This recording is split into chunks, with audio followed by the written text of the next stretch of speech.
Bring it on. Want some, get some. Can I get a hell yeah? Yes, I am a pirate. You have to go with the Pirates because, of course, they have cannons and everything. It's a pirate's life for me. Be proud of who you are and what you are. You're pirate. It is a first down. Pirates. Because when you're at East Carolina, you go for it every time. When you don't coach at East Carolina, you don't come to East Carolina, you don't play at East Carolina with a weak heart. Write it. I think I've ever been in a building as loud as that was. It was deafening in there. You live with Omaha? I can promise you that. And it's purple all night long in Eastern North Carolina. You're watching The Sports Objective, the podcast for Pirates.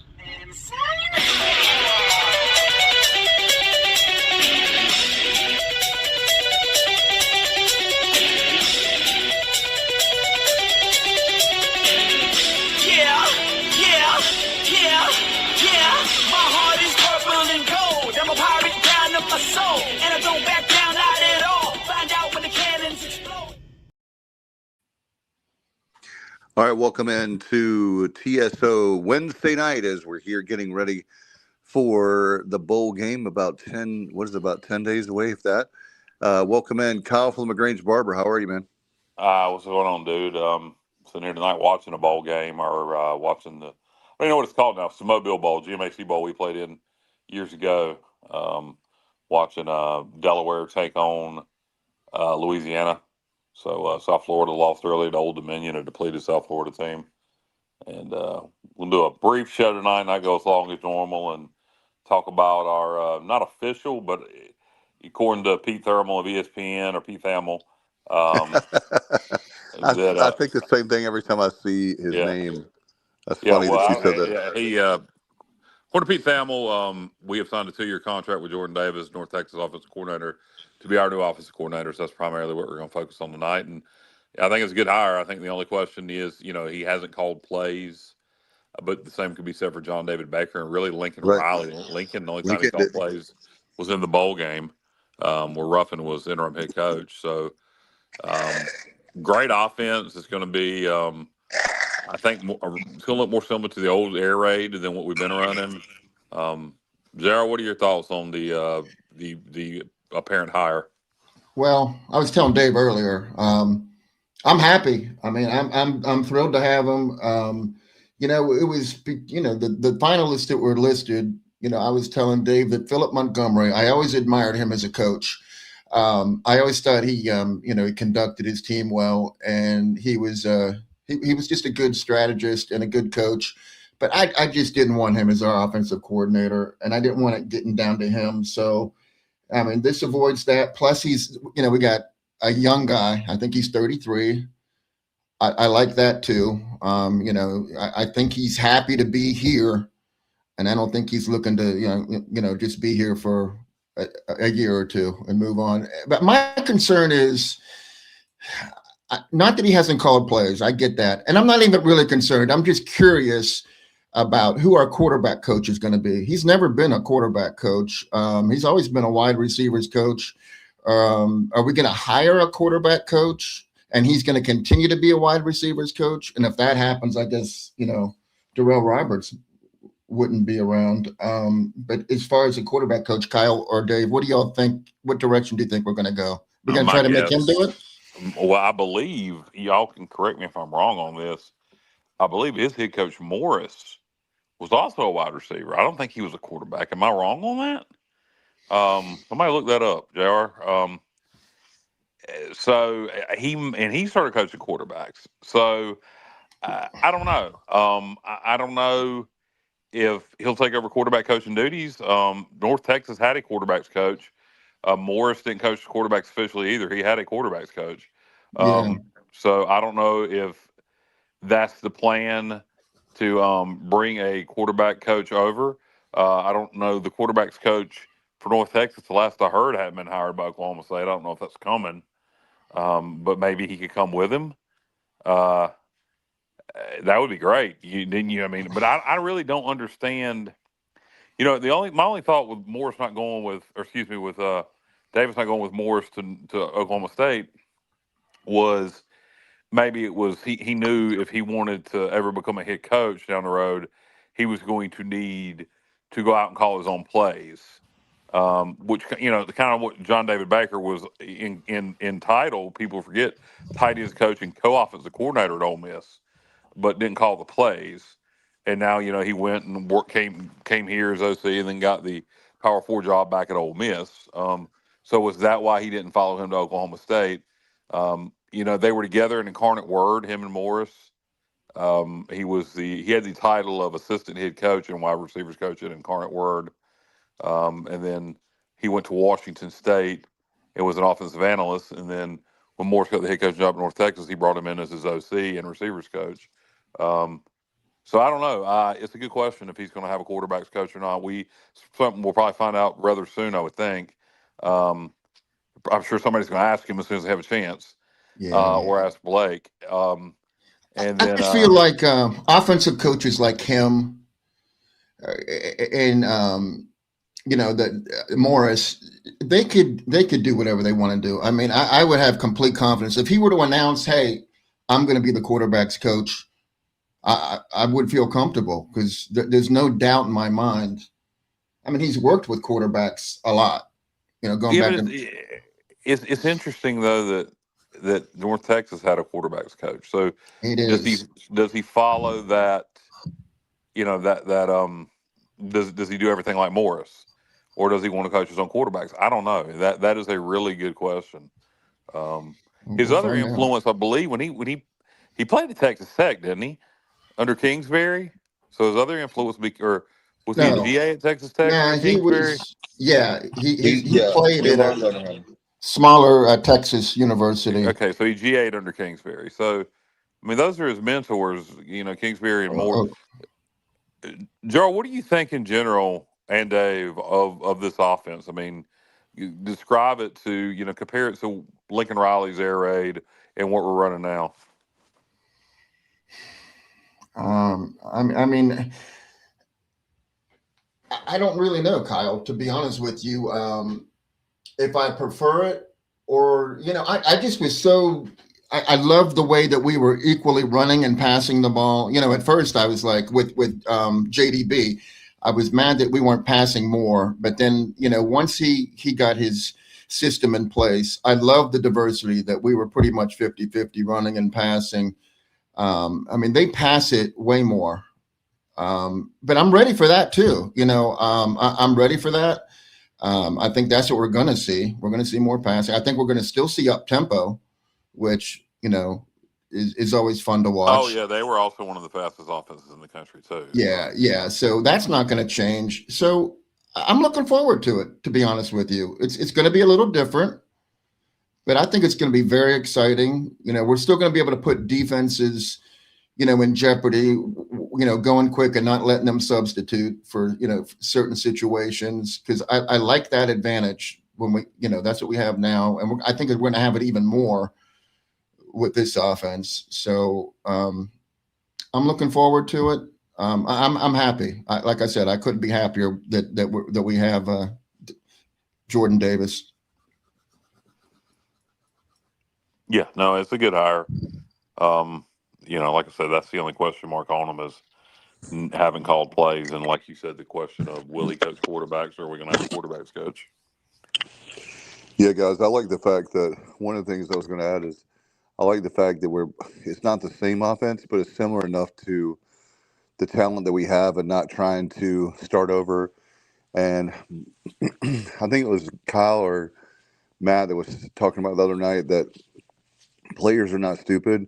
They know the kind of offense that people are running. And so it's not like, I think Johnny and I were talking about, it's not like it's a pro style offense and we're trying to run that, but we'll have personnel that really doesn't fit that, or that we don't have really the skill sets for that. So for me, I feel like that we're in much better shape than we could be like for next year. And I'm interested to see, one of the things I want to ask you guys tonight is your thoughts about, I know it could be a number of different quarterbacks, but what quarterbacks do you like that are out there right now? Well, I'm not good with names, but the Western Carolina quarterback put up a hell of a lot of big numbers this past year. The kid from Western Carolina. Yeah. I just think he'll be more available than the kid from Western Carolina. I think, I think he's going to get paid pretty well, and he's probably going to go to the Power Four, I'm guessing. Yeah, you got some lag there, JR. The Western Carolina quarterback is somebody we need to look at, but I do think, like JR just said, he'll likely get Power Four offers. But you never know. It could be a situation where he gets Power Four offers, but it's not guaranteed a starting job. Would we guarantee him the starting position, or at least all but guarantee it? Then you look at the Mercer quarterback. He's somebody else that's out there. I would imagine the plan for him right now is he's going to go to Toledo, but we can offer him more money than Toledo. Also, as Bubba pointed out today, he's from North Carolina, so we're a lot closer to home than Toledo, Ohio. And the reason I say Toledo is that's where his head coach went, and I believe his OC maybe has followed in there at this point. So that Mercer quarterback could be a real possibility. Another kid that I think is interesting, if we don't get top targets, then I think we'll bring in a couple guys. One guy I would bring in, not name him, not with planning on handing him the keys. This is in a situation where if we're going to bring in a couple of guys that are going to have to compete. And I think we may bring in a couple of guys anyway. But the UTEP quarterback, he is a senior. He put up decent numbers in limited starts this year. I don't know how many games he started. I think 7 or 8 out of the 12. He put up decent numbers. He's got 1 year of eligibility remaining. Before that, 6-7. Before that, he started at Austin P. But he that's a bad football team, but it's a similar system. So he would have familiarity with a similar offense. So he's a kid that I would look at. I don't think it's somebody that you bring in that you think is going to be the starter. He's somebody that you bring in thinking he's going to be a backup or to compete for the starting job, to push who you think is going to be the starter. You never know. He could end up being the starter because sometimes a kid like that who's played a similar offense catches on faster and with better talent around him could excel. Yeah. Hey, I mentioned that they like to pass, but they did. Caleb Williams had 23 touchdowns, and they led the nation in actually rushing touchdowns with 44 because it was a really weird combination. You just never see that. You never see a team they were second to FAU in passing, and they were first in rushing touchdowns. I mean, that's a very weird combination. They're very good in the red zone because of that running game. So. Hopefully, I think we have the running backs to execute that kind of an offense. So hopefully we can keep that up, and that could work out really well for us. Yeah, no doubt. I would assume they rotate receivers quite a bit in this offense. I don't know that for a fact, but I would assume it. So it's something we're going to need to work on in the transfer portal is quality wide receiver depth. I mean, we have wide receivers on the football team, but we need some standout guys. Although I don't think this offense will be predicated on having, one like main deep threat guy as much as the John David Baker offense.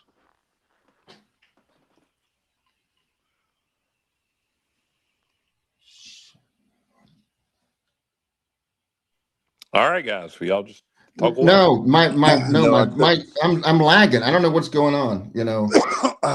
No, sorry. I was Alexander was talking to me, and I couldn't. I was just going to follow up Kyle's point, but I wasn't.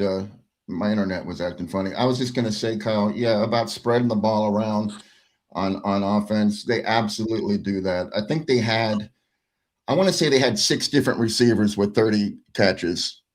And they were deep. They were very deep as far as receivers, and the running backs caught some passes. So I liked the whole concept of how they do that with running, passing. It's Well, I It's think something hit to look ground forward running. to. That's going to be key. Hey, I don't mean to interrupt you, Kyle. Is anybody even hearing what I'm saying? I'm really like I'm hearing myself after I start talking, which makes me want to stop. But I don't know if anyone else is even hearing what I'm saying. Did that even go through what I just said? Yeah, stop talking and I'll tell you. Yeah, you sound good. But Okay. yeah, I do think you're having lag on and off. I think sometimes you're in perfect time, and then other times you're several seconds Yeah, behind. it's messing me up. So I'm gonna bail out and then and sign back in and see if that helps. All right. Okay, thanks. So JR will return, Yes. and Well, the he's real going to leave JR. first. Well, maybe he has left and just it didn't register, and we'll have two JRs briefly. Oh, there we go. Yeah. Yeah, Kyle, I was going to say when you were talking about the wide receivers are we should be able to pick up. What do you think, 2 or 3 Wide that we need? receivers, who knows? Can you hear me? Yeah, 2 or 3. Maybe even more than that. This kind of offense, you could probably take bigger risk on guys, take multiple guys that can be productive rather than with what JDB was running. That was the one thing about it is you had to have 2 really good primary receivers on the outside. In this offense, you're gonna spread the ball around a lot more. So you could take more receivers. Actually, you can gamble more. Is what I'm trying to say. I think you could. I can't You hear can you, Kyle, take. for some reason. Oh, I don't know if anybody else can. I can hear you, Kyle. Okay. Can you hear JR, Dave? Well, you can't hear me. Ask him, can he hear you, JR? Can you hear me, Dave? Oh boy! And I, the good news is I don't hear myself twice, so my situation's improved. We got to get Dave on board now. yeah, I can hear you, Johnny. I just can't hear Kyle. All right, I'm gonna leave and come back. This is a nightmare. I'm It sorry, is. everyone Yeah, I watching apologize. this train wreck. Okay, Kyle's gonna. Okay, so yeah, I don't know if Kyle's having the same issues I was, but when I was talking, I would hear what I was saying like a second later, so I Oh couldn't man, really. it's tough. Yeah, it made me. So hopefully, I'm good now because I'm not getting any feedback or anything. I can think about what I'm saying. So hopefully, Kyle will be good when he comes back on here. Hey, can I talk about the basketball for a bit? They won again tonight. Oh, wait, Yeah, Kyle's the back. We'll do that basketball later. discussion is over. Hey, Kyle. Can you hear me, Dave? All right, JR, tell I Dave can to hear leave. you. Tell JR Hey, to leave. Dave. Yeah, you have a sign out. Kyle is speaking. I can hear him. You can. I guess you can't. I can't. Oh Okay. boy. Tell him to leave and sign Yeah, out. I guess I can sign out and then come Yeah. back myself. Yeah. Okay, I'll do that. All right, I'll be right back. This is the best show I've we've ever never. done. This is This is horrible. just odd. Yeah, so All 3 of listeners, us had separate. If I was listening, I might have bailed out already. I mean, this is frustrating for us, but yeah, well, I yeah. think we've hit all the points we needed to hit anyway about the coach and all that. And unless anybody's got any questions about it, but let's talk about the team we have now. John David Baker, Blake Harrell had a press conference or had an interview with Igo and talked about from Hoist the Colors, talked about how he was going to use 2 quarterbacks most likely in the bowl game. Talked about how really the only advantage we have at this point is that they do have to prepare for everything. They have to prepare for 2 different quarterbacks. He said we need to really be creative. Imply that we're going to be creative, kind of open up the playbook, do some things we haven't done, let it all kind of hang out because we don't have anything to lose. Said the running backs coach JR would be calling plays. What's his name? I'm sorry. Rodney Freeman. Yeah, Rodney Freeman, who has been an OC at a couple of high schools and was the offensive coordinator for a spring at College of the Mines, a Division II school. People have probably heard of because of the interesting name and remember it. But I think he moved back up to a Division I job as a positions coach before the fall. He never called back for plays, but so does have some offensive coordinator experience at the high school level and like I said, for spring at a D2 school. Him and our O-line coach, Matt Maddox. Maddox, yes, of course, who was OC at UTSA for a year. They're going to be co-OCs basically in the game planning role, but Rodney will have final say on play calls on game day. So it'll be interesting to see exactly what we run. I expect to see a lot of interesting stuff with Mike Wright, the freshman quarterback. You'll see him some, probably come in and run our traditional stuff. This will be interesting. I'll say this, we'll have a bigger bowl preview along with our Christmas special Sunday night when we promise it'll be a better show. But I think if we were to find a way to win this game, which I think is highly unlikely, I truly believe because of the circumstances, it would be one of the greatest wins in ECU history, just because of the circumstances. I think you look at a team in Pitt that at times was a fringe top 25 team. They came real close to playing in the ACC championship game. Have nobody at this point sitting out. None of their players have opted out of the bowl, have all their coaches, and what we're dealing with. If we were to find a way to win this game, I think it would be one of the greatest wins of all time.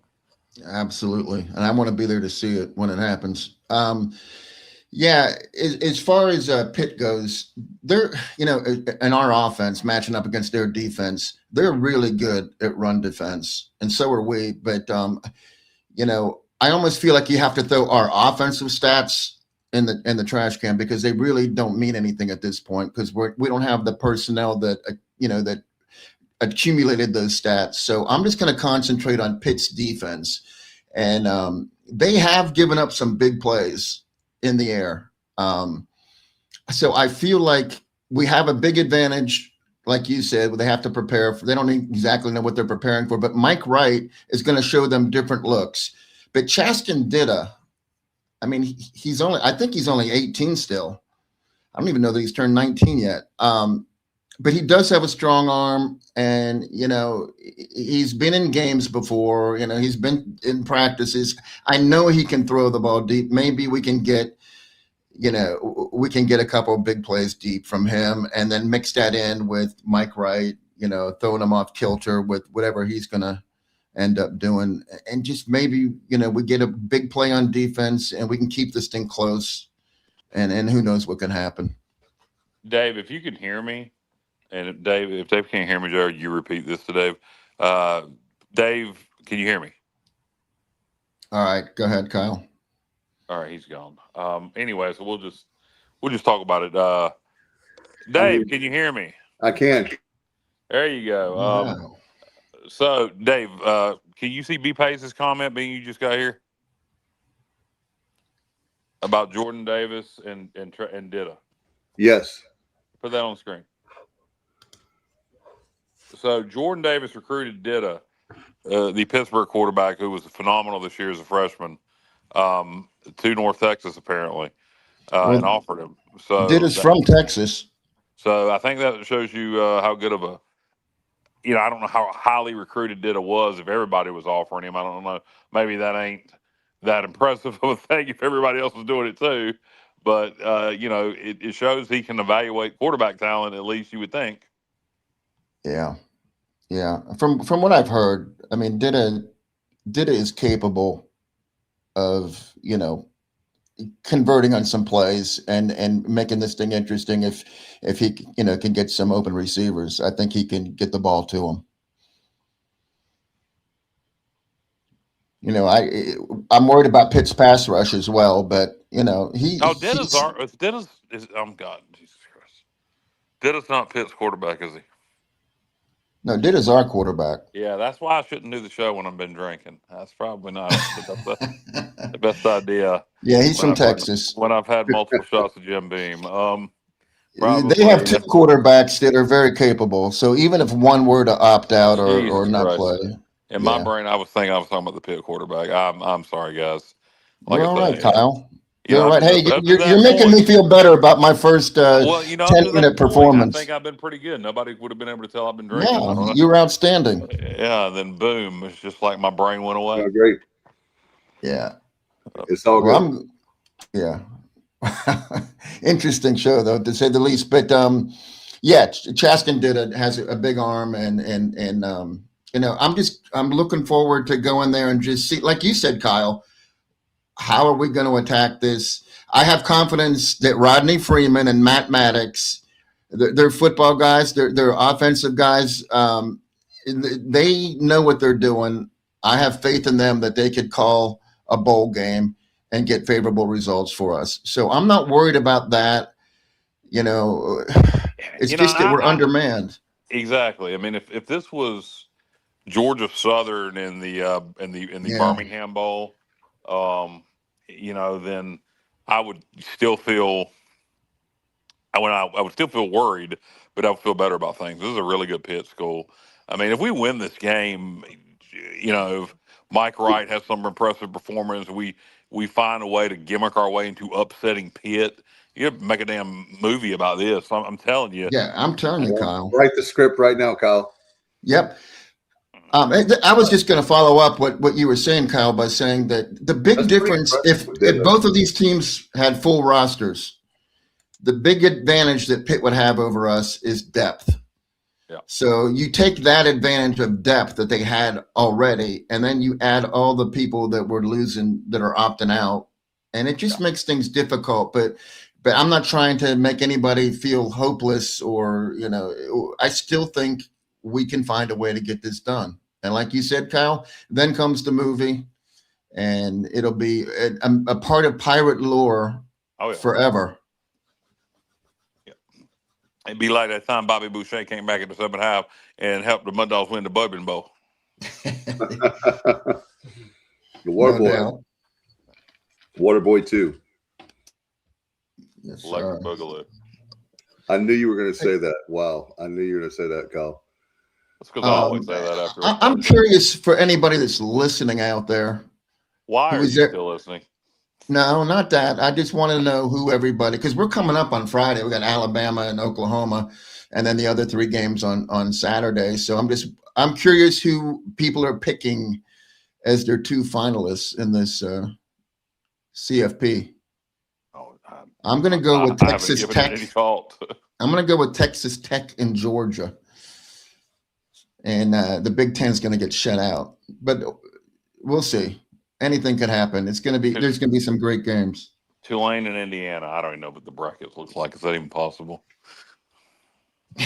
I don't even know yet. I need to look at it closer. This has been like one of those weeks. The kids have a lot going on, and then obviously at work and everything, and we have a show to do. So it's been busy, but I tell you one thing, I do like the Indiana story. I think that's great. And Kurt Signetti was like how strange things are when, like when I thought, I'll never forget Kyle and I were talking and we were going, oh my God, Houston's going to Charlotte. And so then I said, well, I hope we can get Signetti. And he and I were talking. I'm like, oh my, can't believe. So you wanted Signetti? No. Well, I wanted Houston. No. We wanted Houston. I don't remember wanting Signetti as our backup. That wasn't our second choice. No, that's me. I don't remember that. What? Yeah. You mean, okay, not when he was at Madison then, because he was at Elon. Yeah, exactly. Yeah, so you had a good eye if you identified him when he was at Elon. I knew he was a good coach at Elon, but he wasn't somebody I had as a finalist at the time. But my God, had we hired him, I mean, just look at what he did at JMU. Think of what he has done here. Yeah, he had done a good job at. The reason being is my thinking was that he would have the state of North Carolina. He had done a good job at Elon, and at the time when he was one of those guys that I was like, he could come in here, and I had no. I mean, I'm not trying to say I knew that he knew. I'm not trying to say I knew that he would what he's done at Madison and Indiana. We're gonna have to consult Bubba and see if he remembers this because I don't remember this. Yeah, he was definitely in my top 5. But anyway, we'll move. I'm gonna have to get the time machine to go back to 2018 and see. I remember my I had a few, but one that I at the time, and it looked like I was right on him, and now I'm not sure. But I talked about the Jesus Christ, Shane Beamer was Oh, somebody yeah. that I had as, I thought at the time he was special teams coordinator down in Oklahoma. I thought he could come in, that name recognition, create some excitement. He's I a good thought he could. recruiter, I thought too. he could make things right with Ruffin, and all that, which was important at that time. And Shane did a nice job in South Carolina up until the last 2 years. So Yeah, well, anyway, the most important thing is we've got a really good coach, and I believe in Blake Harrell, and I like our chances next year. I really do, and I think that we're going to do a good job. I'm interested to see. Have you guys see? Are you talking about Pete Limbo? there was a time when I loved Pete Limbo. Pays that would have been more during the time where we hired Ruff. That would have been more during that time, not when we were hiring Houston. So yeah, but there was definitely a time when I loved Pete Limbo, and Pete Limbo is a good coach. He's proven that he got another head coaching opportunity at Buffalo and has done a pretty good job there in his 2 seasons, and did a good job at Ball State and up for a while. It kind of fell apart, but yeah, Limbo's a good coach. Yeah, we don't have to worry about that about a head coach. But also, have you guys heard anything? I think Johnny said he hadn't earlier. Have you heard anything, Kyle, about defensive coordinators? No, not yet. The only thing that I've heard was the talk of letting Tesh? Tesh, thank you, Roy Tesh, run the D line. He runs the D line. Letting Roy Tesh be the permanent defensive coordinator. Obviously, he'll get his opportunity in the bowl game. But Blake will be calling those plays primarily. I don't know. Maybe let Roy have some freedom calling the plays to give him kind of a test to see how he could do it as defensive coordinator. To me, if it was going to be Roy Tesh, you'd already made that decision. Unless the bowl game is literally going to be the test. Is that the test? Otherwise, yeah, I think it's going to be somebody else, but I don't know who. I mean, in other words, so what you're saying is that you would have already Blake would if have that's going to be my Well, DC, he's here now. What are you waiting on? You just Right. go ahead and make that official. Roy's my defensive coordinator. But so I think the bowl game is probably going to be a test. Is really what I think. Okay. I know Blake said he was going to have final say on the play calls on defense, but I don't. Unless Roy is legitimately not a candidate, then I can't imagine that he's not going to be tested at the bowl game. Otherwise, you would have just named him DC already. Jared, you agree on that? I absolutely do, Kyle. But, I thought we talked about that, Dave, earlier. Yeah, we did. Yeah. That's my opinion as well. Well, hopefully this bowl game will show that he's worthy, and he sticks around. Drew is asking, wasn't Ruff? Yes, he was a defensive coach. No, Ruffin is not really in the physical condition. I don't think to be a defensive coordinator these days.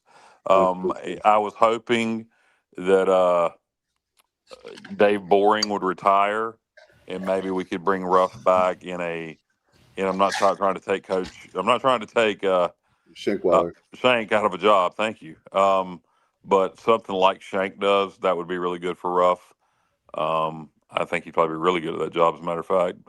But unfortunately, Dave Doran didn't retire, so I guess Ruff will remain on his staff as a. What is his title there? Is he a defensive analyst? Special assistant to the coach, or some kind of. It's not the exact title, but it's something like that. I think. That sounds like a Dwight Schrute title. Yeah, let's see. For people that watch The Office, they'll get that reference. Drew says new offensive coordinator must keep Roberts at wide receivers coach. Unless he's going to be the wide receivers coach, which Roberts has been a good recruiter, right? Off the top of my head. Go ahead, Kyle. No, I was just going to say they're all good recruiters. On the defensive side, unfortunately, we've already lost probably the best recruiter on defense. But Rico Zachary He's pretty good too. And then on offense, Matt Maddox is the guy. But Darrell Roberts and Rodney Freeman, everybody has had a nice pickup here or there. So Okay. I think people just have to pick up the slack. I mean, maybe the other guys are better recruiters because they have the opportunities, and now someone else is going to have the opportunity, and they'll be just as effective. I mean, that's certainly a possibility. Does this offense utilize tight ends a lot? Or remember when Lincoln was here, we had two receivers coach. We had outside receivers coach, inside receivers coach. We didn't have a true tight ends coach. Do you know about this offense? Do they have multiple receivers coaches and a tight ends coach, or they have two receivers coaches? Yeah, that I don't know for sure. I have not heard that. Here's an interesting point that Will brings up, guys. One thing that gets lost in coaches changes, opt-outs, and transfers is all the seniors. Most of them whom will be playing their last game ever. I expect a great effort from that group. That's my the reason I brought this up on the screen. Guys, that is my one hope. That is one hope. And throwing a Mike Wright miracle is the seniors. Is it 28 seniors off the top of my head? Is that right? I've heard 28, and then I heard Stephen Igo say 30. So okay. Maybe there were two that I didn't account for. That's possible, but it's a good number. 28, 30. They're both, that's a lot.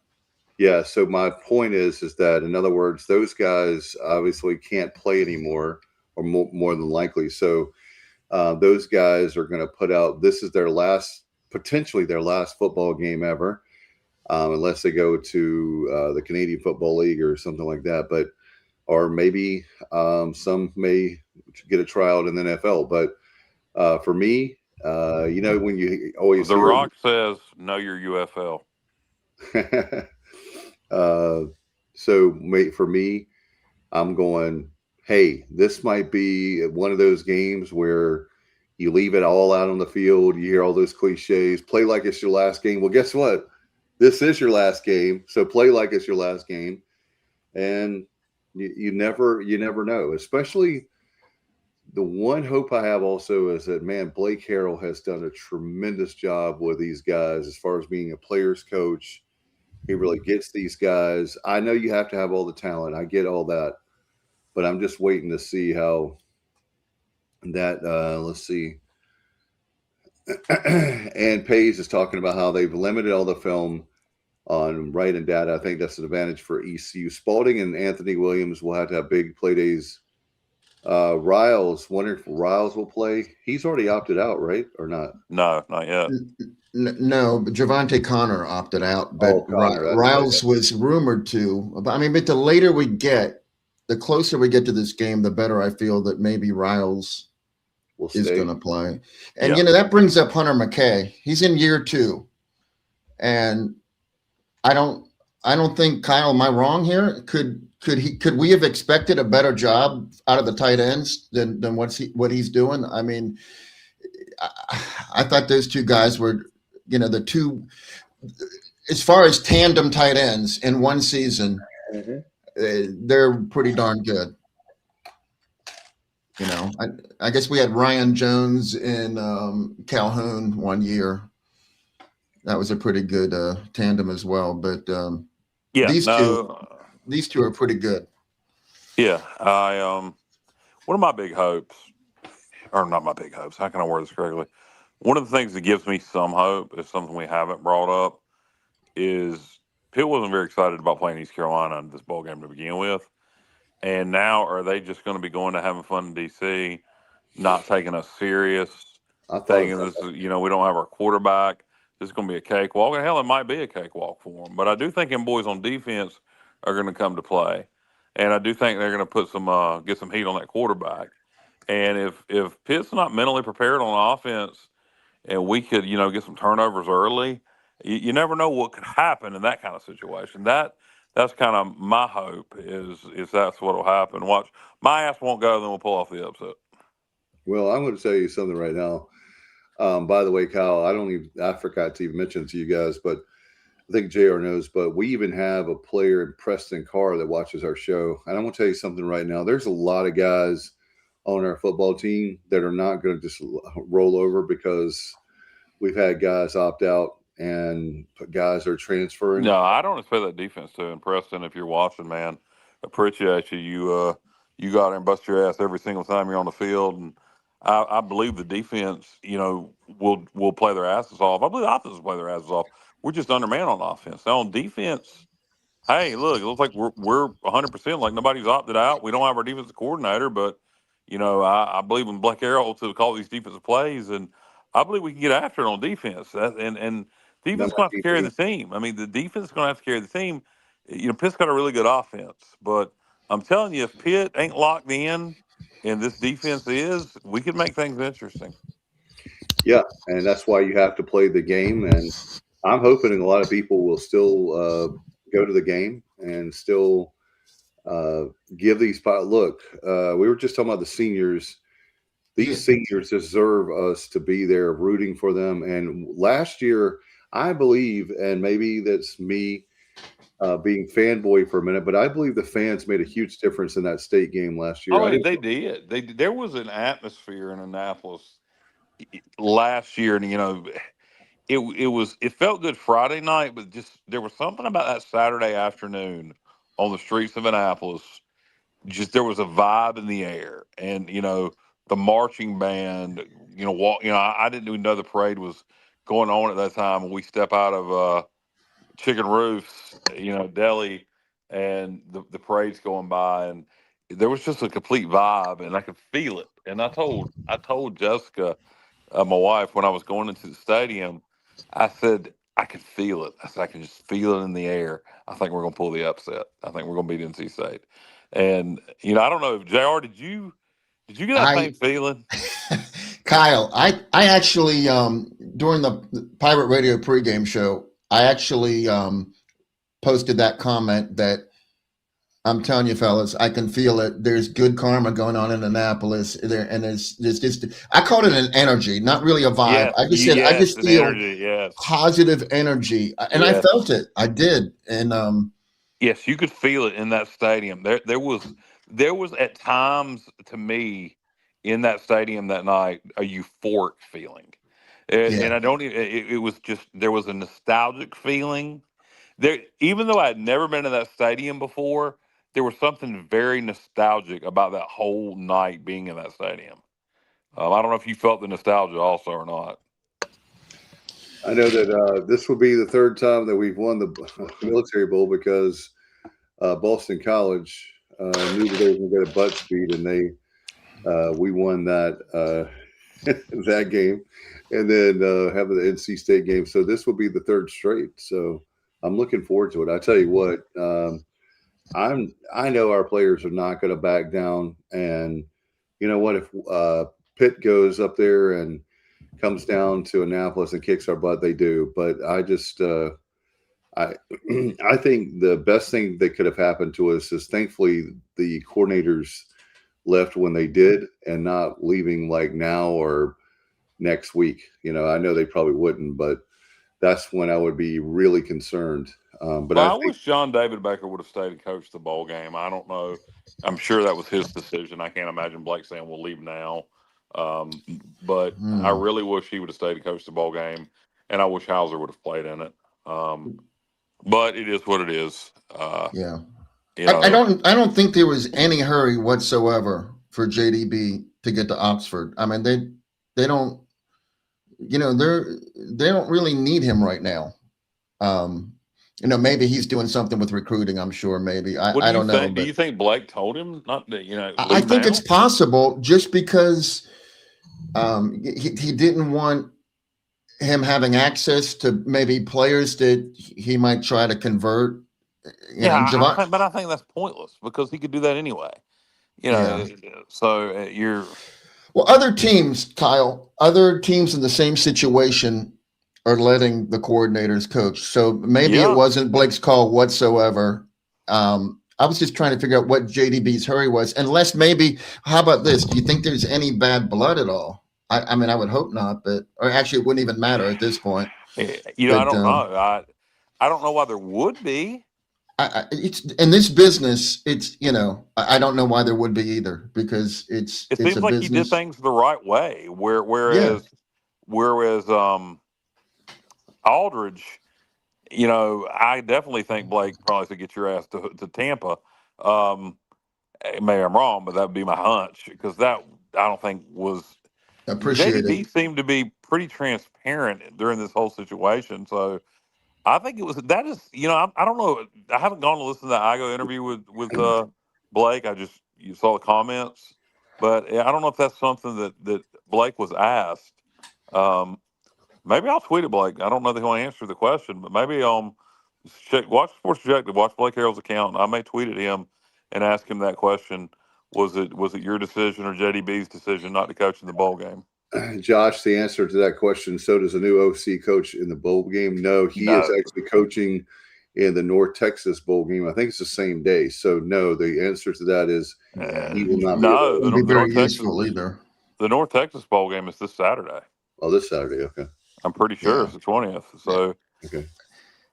Yeah, there's just not enough time for him to be effective. No, there'd be no way that he could help.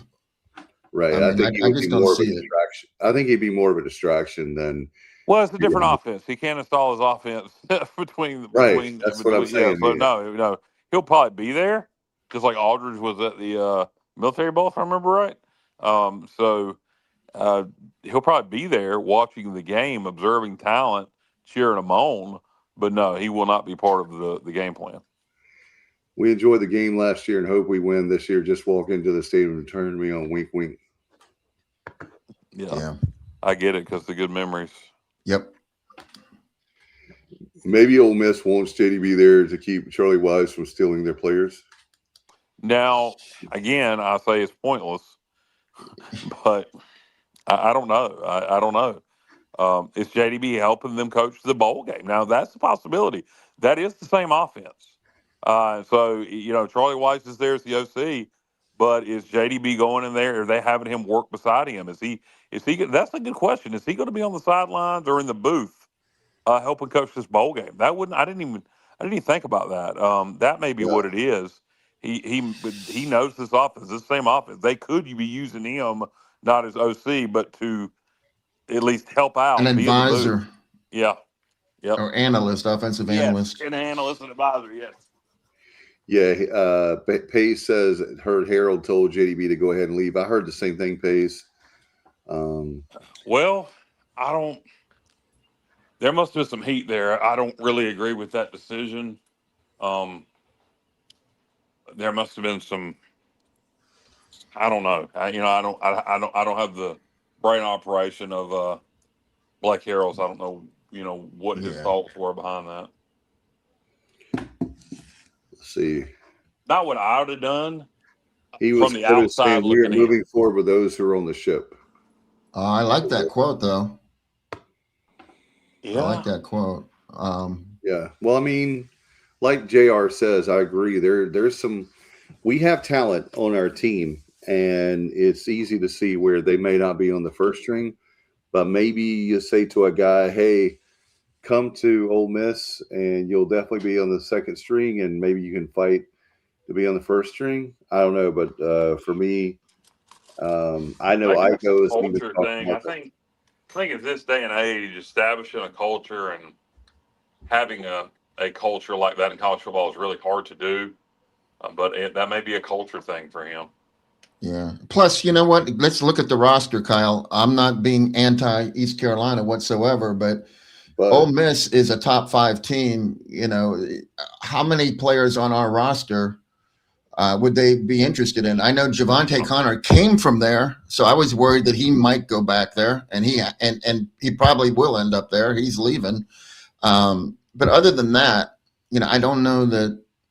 I just don't know who he would try to take with him. So, and I don't even feel comfortable commenting on that situation at this point, because I just wouldn't. I don't want to say something that would paint the wrong picture of the situation between Blake and JDB, because I just don't know enough of the details. So I think I will opt out of that conversation. I did have something I want to ask you guys, and I'm waiting to. I guess maybe this is the moment. Kenny Curling says, "If you're not a Pirate, you're not a Pirate." And what did you guys think about Hauser's? I guess what is that? The graphic where he officially announced he's in the portal, and he said he's always going to be a Pirate. And I was like, maybe I have the wrong attitude, but I was like, look, Nope. dude, you chose to leave us. You're not a Pirate anymore. I'm Nope. sorry. Maybe that's bitter. I'm being bitter No. on my part, but that's just the way I feel. I want to get y'all's take on that in the audience, but I really was upset about that. I said I'll just wait to say something on the show. But you're not a Pirate. If you wanted to be a Pirate, you would have stayed with us. You have one more year. You have a chance to you turned down $1.5 million. Okay. 1.2, but whatever it was, 1.2 to 1.5. Yeah, whatever. It ain't like we were offering peanuts. You got more than a free house, okay? And I think it was $100,000 in a free house. And to me, I'll take that. Well, I have a nice house, but and so do you guys. But I was really upset about that. He's not going to be a Pirate always. Just no. You're not in what I mean. Let me ask you this, okay? If you take JDB and think about this, and it's not JDB, I'm sorry, with Hauser. Let's say that he wins an American championship. Hypothetically, I know we have to get there. Hauser? I'm talking about if he had stayed. Okay. Because he's talking about always a Pirate. So my always a Pirate scenario would be fighting for a conference championship, in the conference championship, winning it, and you go to the playoff. Okay, let's say we have a magical year. Then that dude coming back and potentially an ECU Hall of Fame. He's a legend. Yeah, he would be a legend. But he leaves us with that chance. So to me, it's like, dude, you can't be a Pirate, and you can't be dancing around. Oh, you're on your third. You're going to be on your third school. Please tell me how you're being loyal on your third school. I'm sorry. If things didn't work out at Michigan State and you stay with us 3 years, then I can buy that. But when you're on your third school, you can't say you're a Pirate. I'm sorry.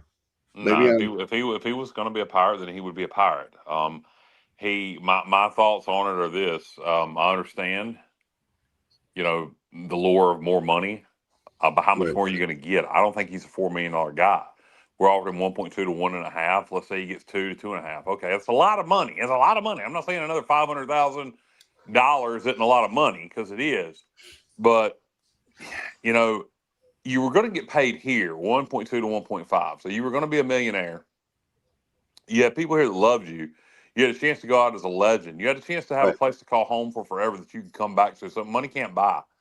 And I know, I'm going to tell you, this is something from somebody, and I don't even know if I want to go here, but for somebody who's battled things, and other people have battled things too, you come to realize time is more important than money, and family is more important than money, and having a place to call home is more important than money. And you could have stayed here, and this place would have been your home forever. You would have been welcome back. Look at Shane Carden. Look at David Garrard. This would have been your home for forever. So no, you're not forever a Pirate. I'm thankful for what you did while you were here, but I don't care what you do the rest of your career. I wish you no ill will. I don't hope you get hurt. I don't hope you go 0-12. I just don't care what you do. You're no longer a Pirate. Look, here's what I'd say to you. If he hears this, I'm sure they'd welcome you back. You can change your mind. I'm not begging you to, and nobody else is either. But you can change your mind. Right now, you can go, you know what? I'm in the portal. I want to be a Pirate. I'm forever a Pirate. You know what? I am forever a freaking Pirate. Is that offer still on the table, Coach? But he ain't going to do that. That would be too good of a story. That would be a story. Now, that would be a freaking story. Going on from here and going to play wherever you're going to play, and if it's Indiana, following a legend which won a national championship, and maybe at best, going 10-2 next year. That's not going to be a story to remember, but coming back, it doesn't matter. I'm speaking of things that are never going to happen. Right. But my point is, the reason I said that, Kyle, is that I just want to make sure that I wasn't overreacting when I saw that. I'm like, dude, you're not a Pirate. I'm sorry. I mean, no. I wish that he had stayed. I thought that there was we knew there was a chance that he was probably going to leave. but I still had some hope that he would stay. And guess what? The good news is Johnny and I were talking. I think I even mentioned to Kyle off air, but it's like these guys. Guess what? There's more than one quarterback out there that can play the game of football. There's more than one running back. There's more than one wide receiver. There's more of now. When Logan was talking about defensive linemen, they don't go on trees. I think he once said back in the 90s. But speaking of which, guys, I haven't heard anything. Not to jinx it, but what about offensive line? I haven't heard anything, and I'm hoping that I won't hear anything. I think McCrimmon would be the most likely, and Poku. Mm-hmm. I differ from other people.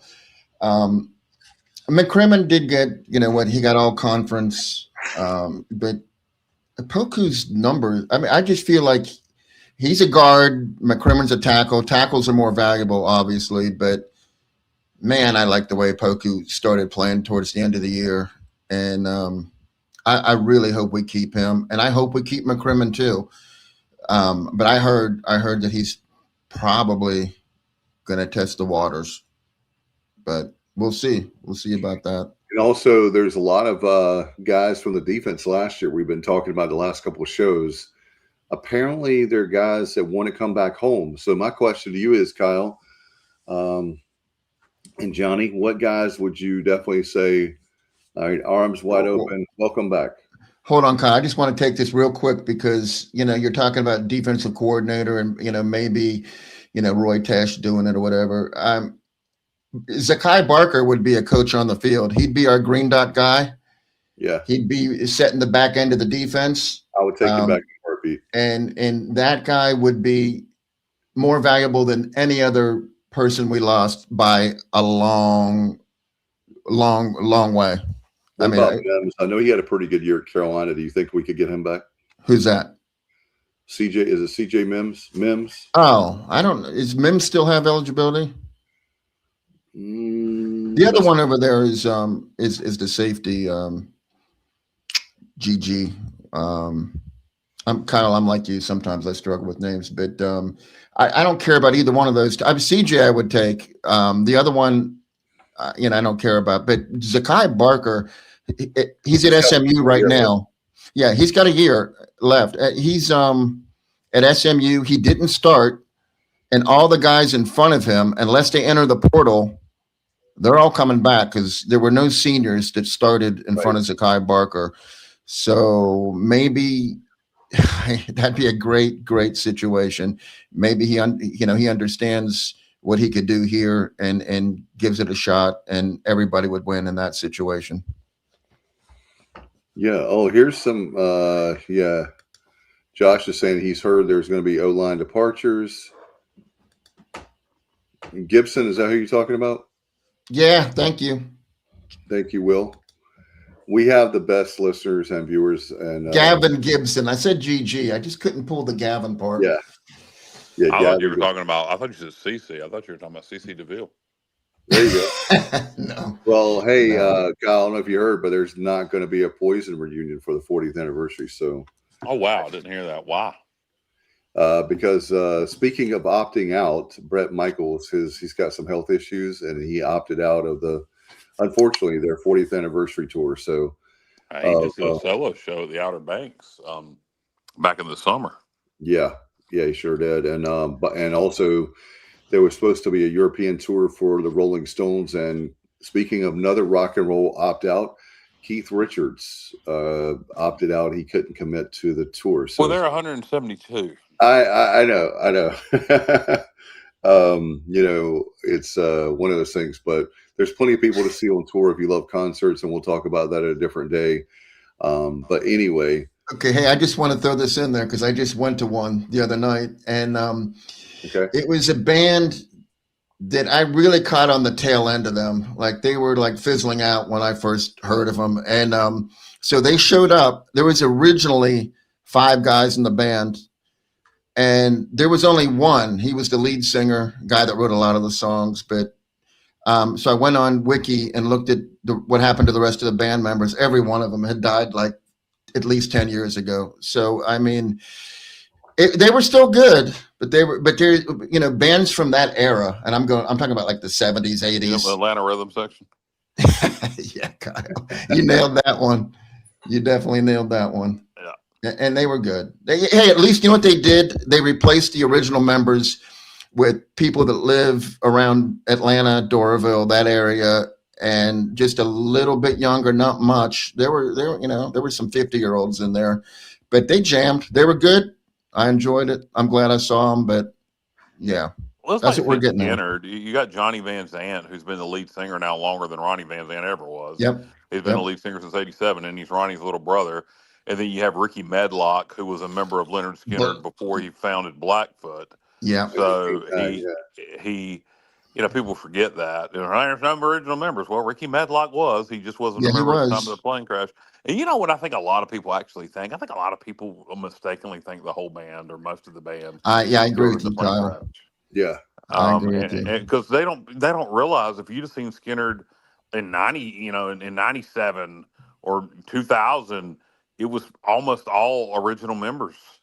Yeah.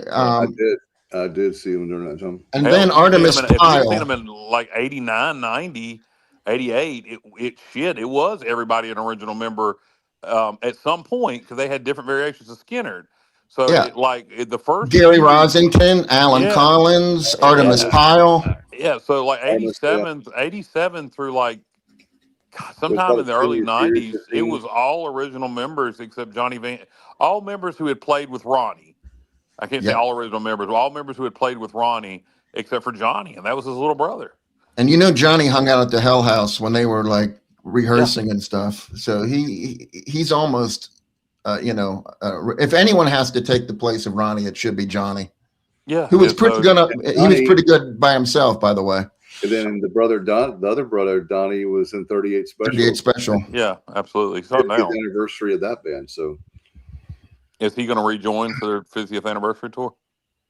Not sure about that. They do have new music coming out, and if you like 38 Special, I'll have to check in on that. But I do know they're having. The other guy did lead on most of the songs you care about. Donnie did lead on Wild Out Southern Boys and a couple of other ones. Don Barnes is the one you're thinking about. Yes. Yep. Yes. It's two Dons. There's a Donnie and a Don. Yes. Yep. Dang, Dave, I'm impressed with your knowledge on Southern rock. I love Southern rock. Kenny? Are you talking about Leonard Skinner, the greatest Southern rock band ever, or 38 Special? I assume Leonard Skinner. Yeah. No, neither. Who's your favorite? Skinner? I mean, yeah, but you go Allman Brothers? I don't know that they're even Southern rock, but yeah, I mean that's debatable. I mean they're from Georgia. Yeah, I'm definitely Southern rock. Yeah, they have some, I know what you're talking about. But no, completely the mold of what you're thinking. I just went to look at Marshall Tucker and Charlie Daniels. I mean, that's my go-to, Kyle. They lean more country, and they're considered Southern rock. Well, they definitely, because Marshall Tucker's from Spartanburg, South Carolina, and I couldn't get enough of Marshall Tucker. I still listen to him. Yeah, and so I like them. Blackfoot was one of my go-tos. I had an idea that I'll share right now because it won't happen anymore. But the early 2000s, I've told Kyle this story. Johnny, I haven't told you, but I really, really wanted what I call they have it in the mountains now, but Southern Rock Woodstock, where you have all the original bands like come and play at Dowdy Ficklin for a Saturday, and including some of the, maybe throw in the Ram Jams early on in the day, and some Georgia Satellites. They're not even together anymore, but maybe Dan Baird would sing. But I would love to have had that. But anyway. Yeah, I think Dan Baird's got some health issues. I'm pretty sure. Well, you can still do it. You can still do it. I mean, you got Skinner still touring. You got Allman Brothers still touring. ZZ Top. How about the weirdest tour? I think it's a weird ass tour. You guys see who ZZ Top is co-headlining with for their tour coming up? This Dos Amigos tour. ZZ Top and Dwight Yoakam. Dwight Yoakam, yeah, I did. Yeah, I love Dwight Yoakam. That's an odd combo, though. Very odd combo. Should be in the. It'll work. It should be in the. No, I think it'll work too. But I'm not a ZZ Top fan. There's a band that I've never really been able to get into. Yeah. Oh man, Oh my goodness. Oddly enough, they sang Lagrange, but Yes, no, that's right. never my been big goodness, into I grew up ZZ on. Top. I love Dwight Yoakam though. I've seen Dwight Yoakam with Eric Church. He actually opened for Eric Church in Greensboro. Um, but wouldn't go see Eric Church again, by the way, because he's a tar heel. Kenny Curlings with throwing down the Molly Hatchet. Molly Hatchet. Well, let's don't forget about the Oh Ozark my Mountain Hey, goodness. Daredevils. hey, Whiskey Johnny. Man, Gator Country. What? Yeah, Johnny. With all the opt-outs, are we flirting with disaster? Yeah, that is true. No, Kenny, that's a great call. Love Danny Joe Brown. And then he had a Danny Joe Brown band. Hey, but the Allman Brothers, I was just going to say, I recently saw the what they call the tribute tour to the Allman Brothers, and it was. I mean, I got salty a little bit teary eyed because it was Devin Allman. It Oh was yeah, and he was with you got Derek son. Trucks and what's Dickie Betts' son's name? Anyhow, That's his son. Yeah. and they had a rotating, like every few songs they would rotate musicians that they played with, and every one of them was an all-star. And it was just, you would think you were listening to the Allman Brothers because they didn't try to make it their own. They played it just like, they would have. And it was one of the best concerts I've ever been to. I've been wanting to see them because Devin Ullman is, I see him on like Facebook and they're jamming and talking and stuff. And I was like, man, I wish they would come around here because I only saw the Almonds one time and it was in Virginia Beach. All right, so we're booking your Southern Rock Woodstock now. You can do. You got Leonard Skinner. You got the Allman Brothers tribute band. Okay. You got ZZ Top. Now these are our headliners. We got ZZ Top. They're all bands we can have as headliners, and one more headliner. Well, the Outlaws, I think there's not enough of them. Billy, no, they're all. I guess maybe Henry Paul. One of them. Henry Paul. Yeah, he's busy with Blackhawk. But and has been for since the '90s. But I mean, he could. Right, so you got to have one new Southern rock band as one of your headliners, and we're gonna put Whiskey Myers as one of the headliners. Oh man, they are great. All right, I'm with you. I can.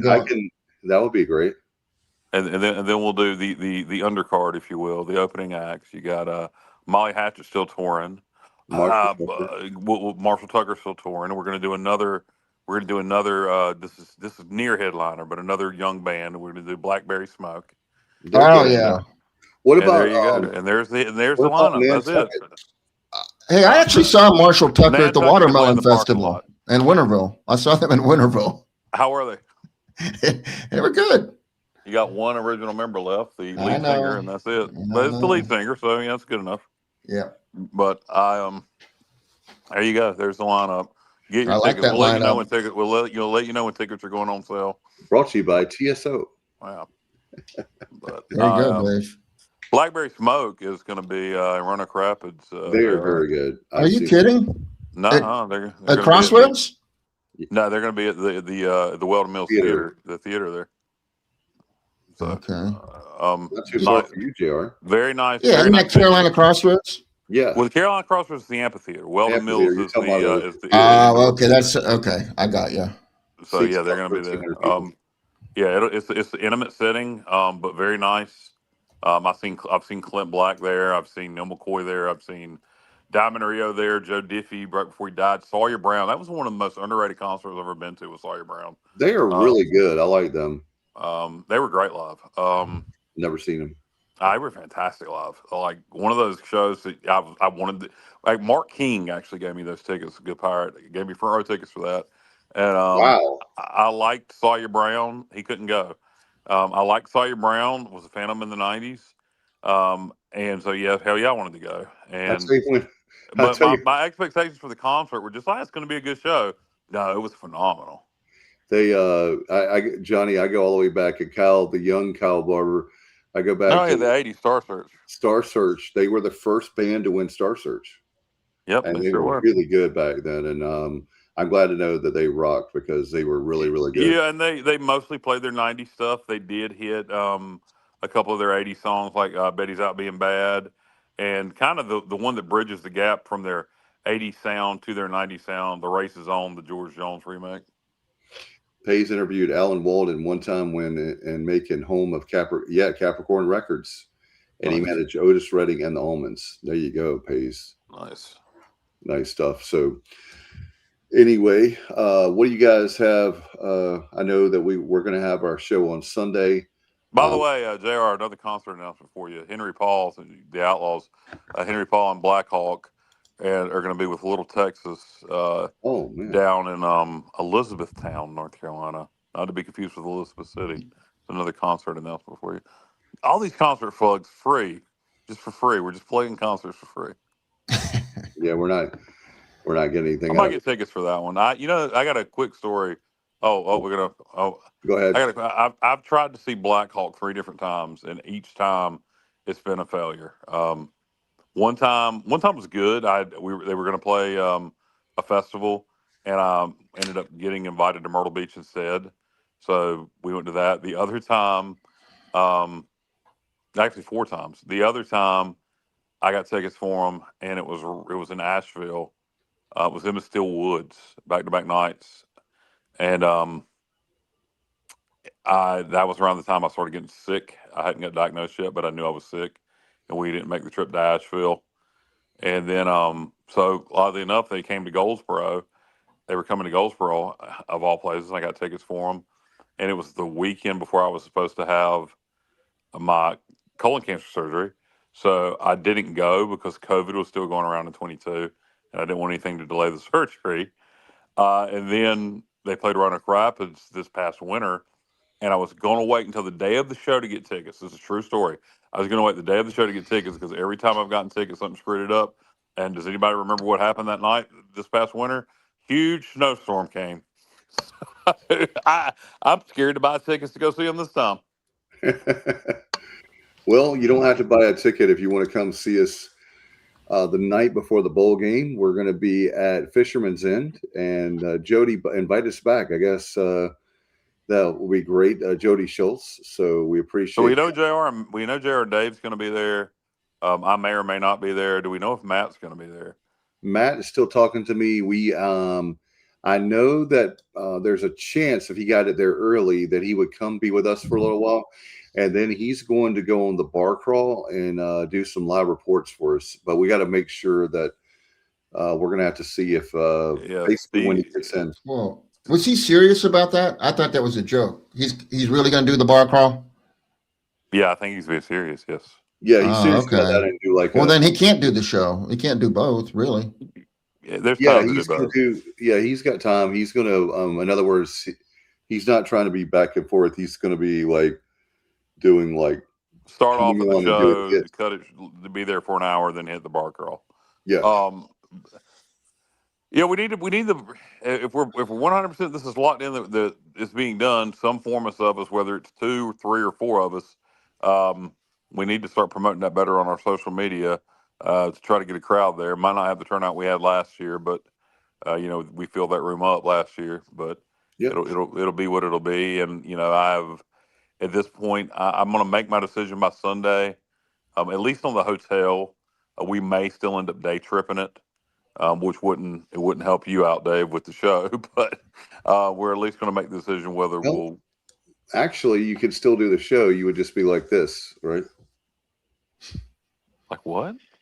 In other words, you would be doing it virtually, like we're doing now, and not. Oh yes. But I'll do it virtually. Yes, I just can't. I just if I'm not there live, Kyle from LaGrange fans, he's not opting out of the show. It's a matter of whether he will do it live in person or on the computer like we have virtually. So I just want to make that clear. Yes. Yeah. Because Pirates don't opt out of anything. That's right. Real Pirates. That's right. Real Pirates. Right. All right, guys. I might opt out of the bowl. I know I'll still be watching it, at least on TV. That's right. All right. So we've been going quite a while. Do you guys have anything before we get out of here? We've got our show on Sunday. We're going to be doing a bowl preview and get stuff. Justin's going to be there. Yeah, JR, have you watched Ernest Saves Christmas yet? You know what? After Matt sent the text with the, it was headlining the worst Christmas movies of all time. 31. It was number 31. 31. All right. I still have time, Kyle. I still have time. You got a couple days. By the way, let me tell you something. Of all the shitty Christmas movies that have ever been made by Hallmark and Lifetime, and all the crappy animated movies that have ever been made, not the classics, if anybody thinks Ernest Saves Christmas is in anybody's top 50 worst Christmas movies, they're complete and utter morons. You might not like the movie, but if you think it's one of the worst Christmas movies, bull crap. I think you're full of crap, and I think you know you're full of crap. Just go turn on any Hallmark Christmas movie. Yeah. Well, I wouldn't be too judgmental on Ernest Saves Christmas because I'm sure I'm going to laugh, and that's what I'm looking. That's all I'm looking to do. I'm not looking to, for a thick plot or anything like that. No, I just want a few chuckles. It's a sweet movie. It does have a plot. It is nonstop action, and it's funny. I mean, I watch it through the eyes of nostalgia, but look, not everything holds up, and it does to me. I still laugh at it every year. All right. I will be ready to discuss that movie come Sunday. All right. And I want to, if we have to be miserable, no, I'm kidding. I actually like Jim Varney, so Kyle knows that I'm a big Ernest fan. So I do remember it. I don't remember it being bad, but I haven't seen it in many, many years. So I'll definitely make that happen. And the listeners and viewers, you have a few days because hopefully you can watch it and give us a thumbs up, thumbs down. I can quote lines from the movie. I mean, I've seen it so many times. I can does Jessica like it? Yes, oddly enough, that is both movies that is a movie we both grew up watching. Oh wow! Okay, I didn't know that part. We both grew up watching that movie, and so it was one of those. She had oddly enough never seen A Christmas Story or National Lampoon's Christmas Vacation until she met me. You know, I've been dating her. I started dating her when she was in 11th grade. Well, you still dating her. I wasn't in 11th grade, but she was. So she had never seen National Lampoon's Christmas Vacation or A Christmas Story. And we, first met way back in the in the year 2000. In the year 2000, but she had watched Ernest Saves Christmas every year, so it's funny that we both watched that growing up. I think. Hey Kyle, maybe you could watch Trading Places before Sunday with Lindsay Lohan. Okay, I'll do that. Yeah, you might. You're thinking about Freaky Friday, is what you're thinking of. Yeah, this is Eddie Murphy, and that's totally different, bro. Eddie Murphy and Lindsay Lohan. That sounds like an interesting movie. Nick Nolte. Yeah, Eddie Murphy and Lindsay Lohan. No, Dan Aykroyd. Now you've got me. Now Dan Aykroyd and Dan Aykroyd and Lindsay Lohan and Eddie Murphy made a movie together. Did Jim Varney? Jamie Lee Curtis and Lindsay Lohan did Freaky Friday. Yeah, she did. So I remember Jim Varney. My first exposure to him was the local Toyota dealership. He did like ads for them. You know what I mean, Vern? Yeah, I do know what you mean, Vern. And I guess he did that like nationwide for different companies or whatever. But yeah, I didn't even. That's how I knew who he was to begin with. Line State. Yeah, he just did the quote from that movie. You know what I like about high school girls? That sounded like Bill Clinton. But what movie did you just talk about, JR? No, I said Trading Places. I'll watch Ernest if you watch Trading Places. That's a fair. I think Kyle's getting the better end of the deal because Trading Places is a classic. All right, I watched Trading Places, but just at least check out the first 20 minutes, and I think after that you'll stick with it. You guys realize that if it wasn't for Ernest saving Christmas in 1988, we wouldn't have Christmas now. That's right. Christmas will be gone. Now, I mean, have you thought about that? I mean, he saved Christmas in 88, and if it wasn't for that, we wouldn't have Christmas now. So, Ernest, we should actually have a holiday off for Jim Varney because he saved Christmas. Ernest, yes. I agree, Dave. Right. We'll get out of here, guys. Been a great time with y'all as always. I appreciate. Sorry about early on the technical difficulties for our friends, but that was brutal. Sorry about that, but we got it fixed. That's nothing like a live show. God bless Ernest. Yeah.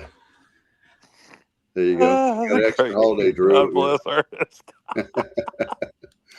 We'll get out of here and we'll find out more about that. How many people? We'll take a poll. How many people love that movie, and how many people don't? And how many And people have never seen it? a lot, I'm sure. It's dude. I'm telling you, Dave. Actually, I'm a little surprised at you and your attitude towards No, Ernest it's not Saves an Christmas. attitude. I told you I like it. I'm just simply saying. I wonder how many people. I grew up on Ernest. I like him. In fact, one of the first movies I saw I told you that the Galaxy is Ernest Goes to Camp, and I love that. And what was it? Ernest Scared Stupid? Yeah, Oh, Ernest Goes to Camp is the second best Ernest movie. yeah, right. I like that. But yeah, I don't have anything against Ernest at all. I'm just saying. I'm wondering. My question is, how many people will have the same taste as you and I on that? I do like him and like that movie. So I'm not anti the movie. Surprise, like you think I am. I'm just simply saying. I wonder how many people share the same Hey, appreciation for Ernest. just remember, Dave, they never get old. They always stay new. Those All right, three little words, please and thank you. there you go. Once you watch that movie, you'll understand what I'm talking about. Yep. It's been a while, but I'll watch it again. All right, we'll get out of here, guys. Thank you so much. Don't forget about our Sunday show. We're going to be doing, that was a nice tease that Kyle's been doing for a holiday special, one of my favorite episodes. And we get Johnny this year and Stevie. We'll do it at 8 o'clock. Drew's asking what time, around 8 o'clock on Sunday 8 night. o'clock, me, JR, Stevie, Dave, Matt. We're going to find out who's got the biggest Yule log. We'll find out. All right, we'll get out of here, guys. Have a great night, everybody. And as always, go Pirates.